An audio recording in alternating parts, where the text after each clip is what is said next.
Publishers and book sellers অ্যাসোসিয়েশনের বার্ষিক সাধারণ সম্মেলন অনুষ্ঠিত হয়েছে। রবিবার আগরতলা প্রেস ক্লাবে এই সম্মেলন হয়। তাতে উপস্থিত ছিলেন বিভিন্ন মহকুমা থেকে আগত সংগঠনের সদস্যরা। মূলত বই ব্যবসায়ীদের বিভিন্ন সমস্যা, বিভিন্ন দাবি দাওয়া ও সাংগঠনিক বিষয় নিয়ে আলোচনা হয় এদিনের সম্মেলনে। এদিকে যে হারে বইয়ের দাম বাড়ছে তা নিয়ে অবশ্য কোনো বক্তব্য নেই বই বিক্রেতাদের। উল্টো তাদের দাবি, বইয়ের দাম নাকি পৃথিবীর সব জিনিসের চাইতে তুলনামূলকভাবে কম। বার্ষিক সম্মেলন এতে সাধারণত সাংগঠনিক আলোচনায় হয়ে থাকে বেশিরভাগই।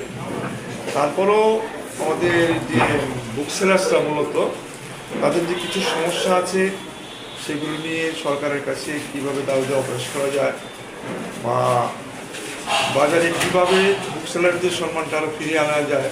পুস্তক বর্তমানের পুস্তকের দাবি চলে গেছে সরকারের হাতেই অধিকাংশতে, এবং বুক সেলারদের যাতে সম্মানের সসম্মানে বাঁচতে পারেন সেই ব্যবস্থা করা নিয়ে আলোচনা করা মূলত, এবং সঠিক পদক্ষেপ নিয়ে সরকারের কাছে তার দাবি পেশ করা। বই কিনতে গেলে দেখা যায় দামটা প্রচুর, তার জন্য সরকারের সেই বিষয়টা কি বুঝতে পারলাম না। বই কিনতে গেলে দেখা যায় প্রচুর পরিমাণে দাম, সেই বিষয়ে কমানো বা যে নিয়ে কি সরকার কোনো আলোচনা। Bureau report, news daily Bharat.